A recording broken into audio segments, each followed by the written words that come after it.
Audio clip number 19۔ اس میں انشاءاللہ عز و جل آپ سورہ بقرہ کی آیت نمبر 50 سے لے کر 52 تک کی تلاوت، ترجمہ اور تفسیر صراط الجنان سنیں گے۔ بسم اللہ الرحمن الرحیم۔ ترجمہ: اللہ کے نام سے شروع جو نہایت مہربان رحمت والا ہے۔ وَإِذْ فَرَقْنَا بِكُمُ الْبَحْرَ فَأَنْجَيْنَاكُمْ وَأَغْرَقْنَا آلَ فِرْعَوْنَ وَأَنْتُمْ تَنظُرُونَ۔ ترجمہ: اور یاد کرو جب ہم نے تمہارے لیے دریا کو پھاڑ دیا تو ہم نے تمہیں بچا لیا اور فرعونیوں کو تمہاری آنکھوں کے سامنے غرق کر دیا۔ وَإِذْ فَرَقْنَا بِكُمُ الْبَحْرَ، اور جب ہم نے تمہارے لیے دریا پھاڑ دیا۔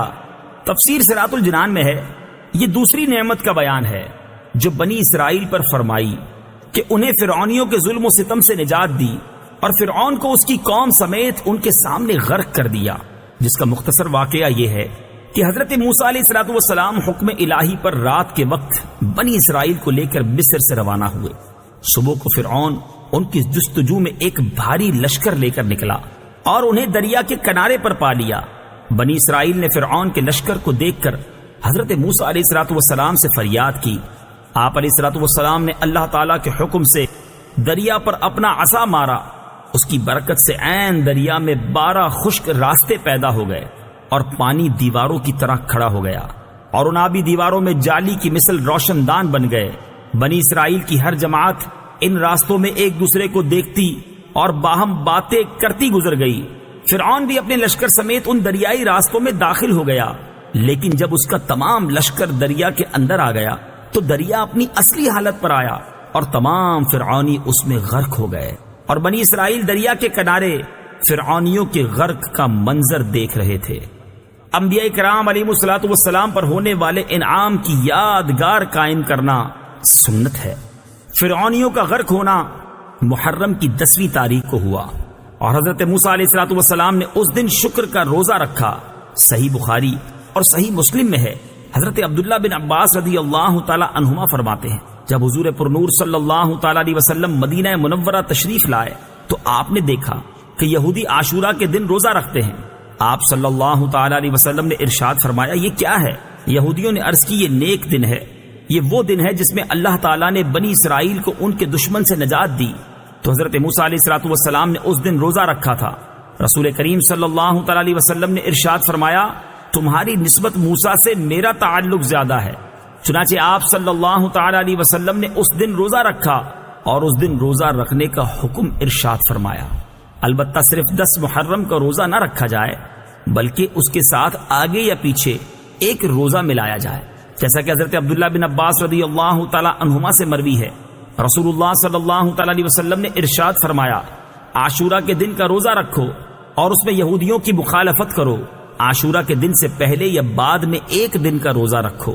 اس سے معلوم ہوا انبیاء کرام علیہ السلام پر جو انعام الہی ہو اس کی یادگار قائم کرنا اور شکر بجا لانا سنت ہے، اگرچہ کفار بھی اس یادگار کو قائم کرتے ہوں۔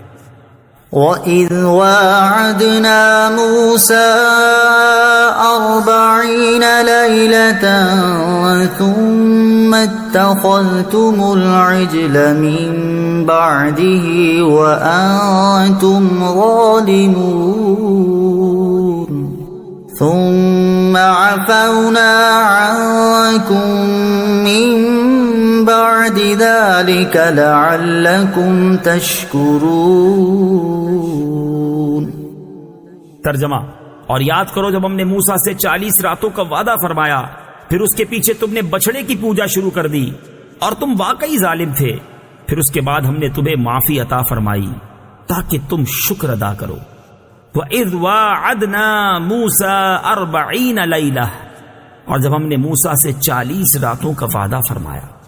اس آیت اور اس کے بعد والی آیت میں بنی اسرائیل پر کی گئی جو نعمت بیان ہوئی اس کا خلاصہ یہ ہے کہ فرعون اور فرعونیوں کی ہلاکت کے بعد جب حضرت موسیٰ علیہ السلام بنی اسرائیل کو لے کر مصر کی طرف لوٹے تو ان کی درخواست پر اللہ تعالیٰ نے تورات عطا فرمانے کا وعدہ فرمایا اور اس کے لیے 30 دن اور پھر 10 دن کا اضافہ کر کے 40 دن کی مدت مقرر ہوئی، جیسا کہ سورہ اعراف آیت نمبر 142 میں ہے۔ ان 40 دنوں میں ذوالقعدہ کا پورا مہینہ اور 10 دن ذوالحجہ کے شامل تھے۔ حضرت موسیٰ علیہ الصلوۃ والسلام اپنی قوم پر حضرت ہارون علیہ الصلوۃ والسلام کو اپنا نائب بنا کر تورات حاصل کرنے کوہ طور پر تشریف لے گئے۔ 40 دن رات وہاں ٹھہرے اور اس عرصے میں کسی سے بات چیت نہ کی۔ اللہ تعالیٰ نے تختیوں پر تحریری صورت میں آپ علیہ الصلوۃ والسلام کو تورات عطا فرمائی۔ دوسری طرف سامری نے جواہرات سے مزین سونے کا ایک بچڑا بنا کر قوم سے کہا، یہ تمہارا معبود ہے۔ وہ لوگ 1 مہینے تک حضرت موسیٰ علیہ الصلوۃ والسلام کا انتظار کرنے کے بعد سامری کے بہکانے سے بچڑے کی پوجا کرنے لگے۔ ان پوجا کرنے والوں میں تمام بنی اسرائیل شامل تھے، صرف حضرت ہارون علیہ الصلوۃ والسلام اور آپ کے 12,000 ساتھی اس شرک سے دور و نفور رہے۔ جب حضرت موسیٰ علیہ الصلوۃ والسلام واپس تشریف لائے تو قوم کی حالت دیکھ کر انہیں تنبیہ کی اور انہیں ان کے گناہ کا کفارہ بتایا۔ چنانچہ جب انہوں نے حضرت موسیٰ علیہ الصلوۃ والسلام کے بتائے ہوئے طریقے کے مطابق توبہ کی تو اللہ تعالیٰ نے انہیں معاف کر دیا۔